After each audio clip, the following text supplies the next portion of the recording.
संसार की किसी एक घटना को देख करके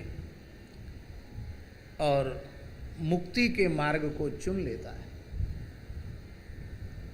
लेकिन मूर्ख व्यक्ति, जिसकी बुद्धि विषय के जाल में फंस गई है, सत असत का निर्णय जिसकी बुद्धि में नहीं रह गया है, ऐसा व्यक्ति ममता के जाल में फंस करके अपना सर्वनाश कर लेता है।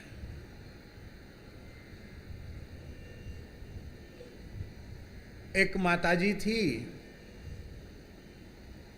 उनके पति पधार गए और वो सती हो गई। क्या हो गई? सती हो गई। उनके 2 पुत्र थे। छोटे पुत्र का नाम था पंडित इच्छाराम। क्या नाम था? पंडित इच्छाराम नाम था। वो भी विवाहित ही थे। एक कोई दृष्टांत नहीं सुना रहे हैं, सच्ची घटना सुना रहे हैं। वो विवाहित थे। उन जमानों में नई अवस्था में विवाह हो जाया करते थे, छोटी अवस्था में विवाह हो जाते थे, बच्चे भी जल्दी हो जाते थे। 18-20 साल की आयु में बच्चे हो जाते थे। तो 20 बरस के रहे होंगे वो। कितने बरस के? उनके एक छोटी बच्ची थी, शायद 4-6 महीने की रही होगी बच्ची। और पिता उनके बहुत बड़े विद्वान थे। पिता दिवंगत हो गए और माता सती हो गई। बस इस घटना को देखते ही उन्हें वैराग्य हो गया। उन्होंने कहा, ऐसा ही सबके साथ होना है, तो क्या इसी प्रकार से अपने जन्म को नष्ट करने के लिए मैं उत्पन्न हुआ हूं क्या?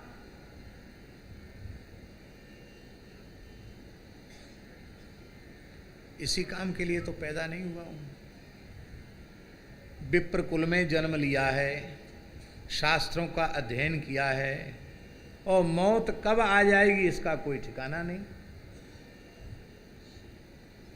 तो वैराग्य उनको तीव्र हो गया, लेकिन किसी को बताया नहीं उन्होंने।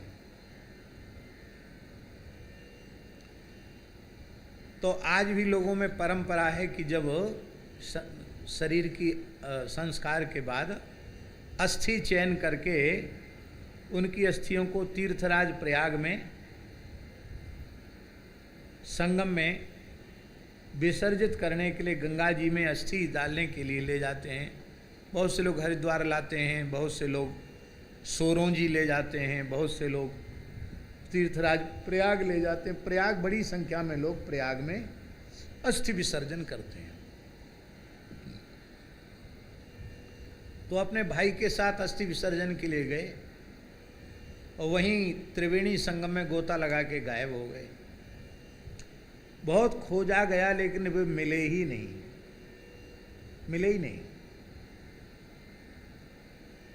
जो छिपना चाहेगा उसे कोई खोज नहीं सकता। वो छिप गए और वे विरक्त संत हो गए और महान सिद्ध पुरुष हुए, पंडित श्री इच्छाराम जी महाराज। जबकि उसके पहले कभी किसी तीर्थ में गए हों, कोई साधु संतों का संग किया हो, ऐसा कुछ नहीं था।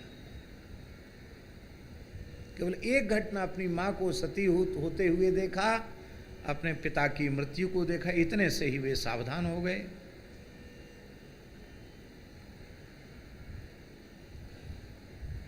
बीस 21 वर्ष की आयु रही होगी उनकी। कितनी? और 100 वर्ष जब इस घटना के व्यतीत हो गए, तो एक बार घूमते फिरते हुए वो अपने गांव पधारे। कितने? 100 साल के बाद। 100 साल में कितना अंतर? 120 वर्ष हो गए ना एक प्रकार से। तो 20 साल के तो वही थे। तो 120 वर्ष में कितनी पीढ़ियां लोगों की बदल जाती हैं, कितना अंतर आ जाता है। उनके समय का तो कोई जिंदा था ही नहीं।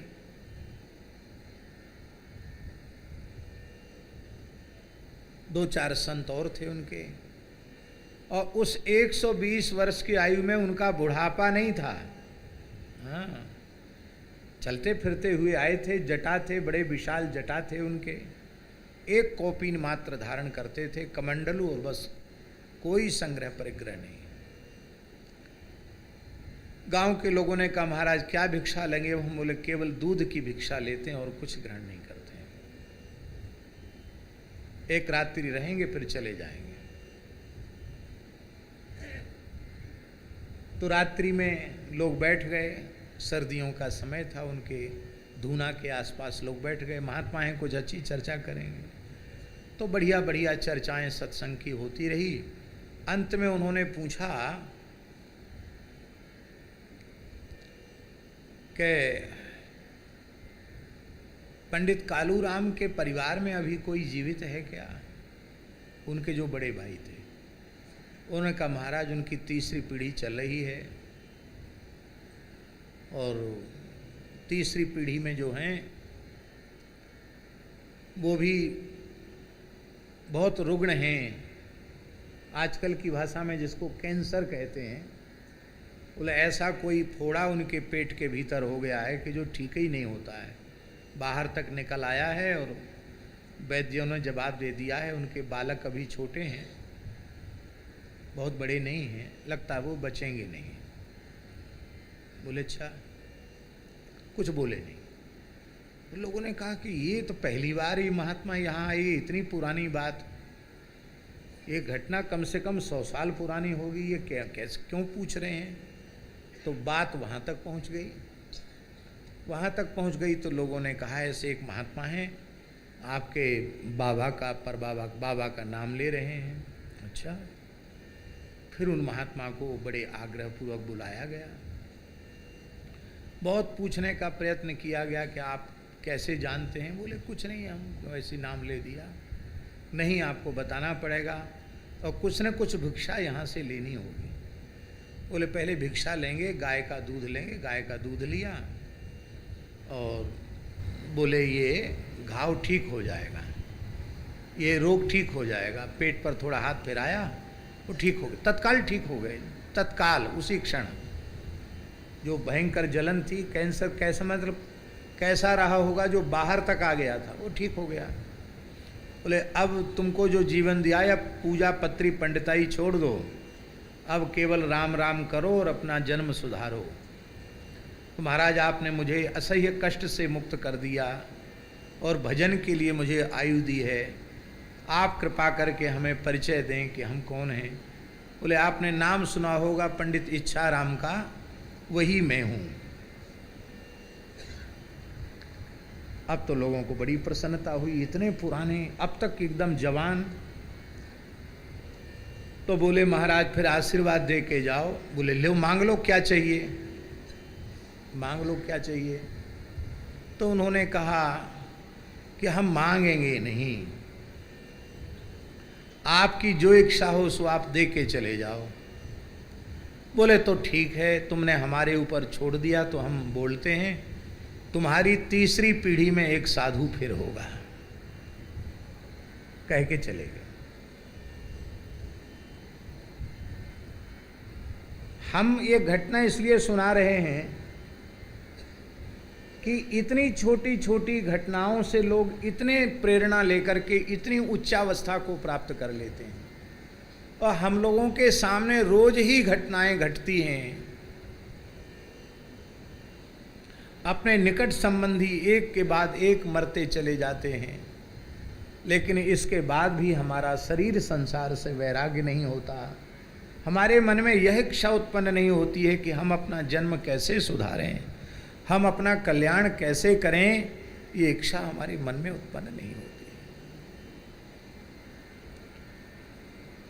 इस कबूतर से, इस कबूतर माने ग्रहासक्त पुरुष, इससे हमने ये प्रेरणा ली कि इस तरह से संसार में कर्तव्य का पालन करना चाहिए, व्यवहार का पालन करना चाहिए।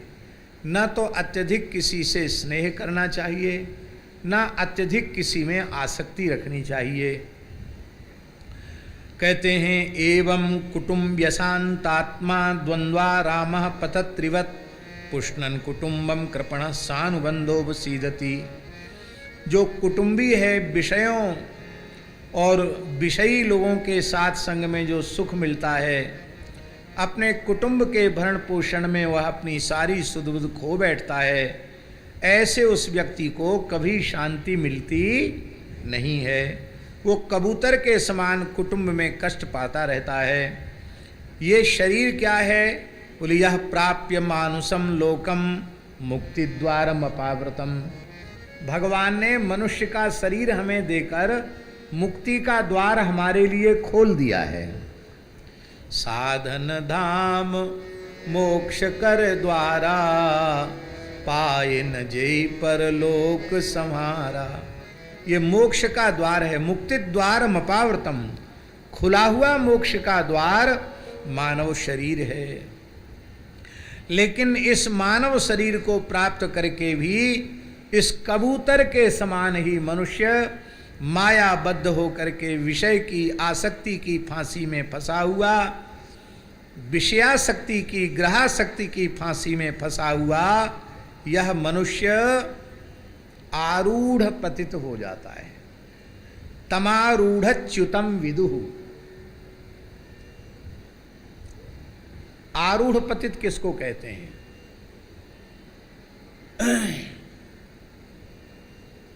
आरूढ़ पतित यहां उस गृहस्थ को भगवान दत्तात्रेय कह रहे हैं,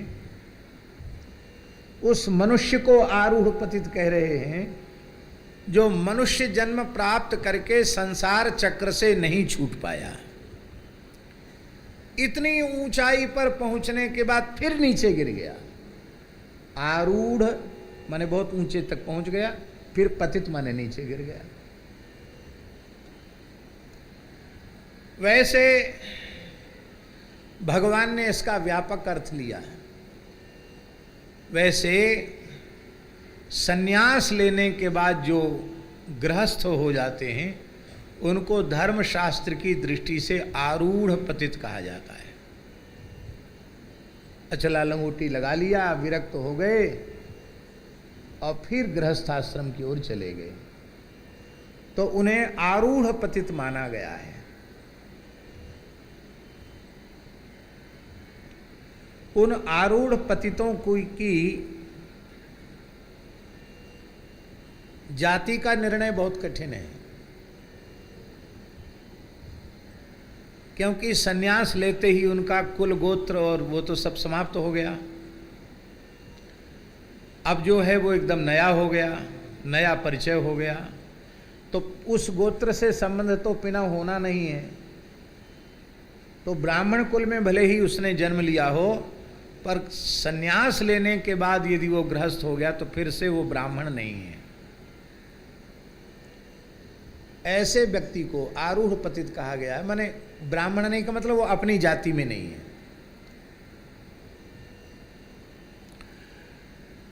अब कैसे भी उनका व्यवस्थापन तो करना पड़ेगा, गृहस्थ हो गए तो फिर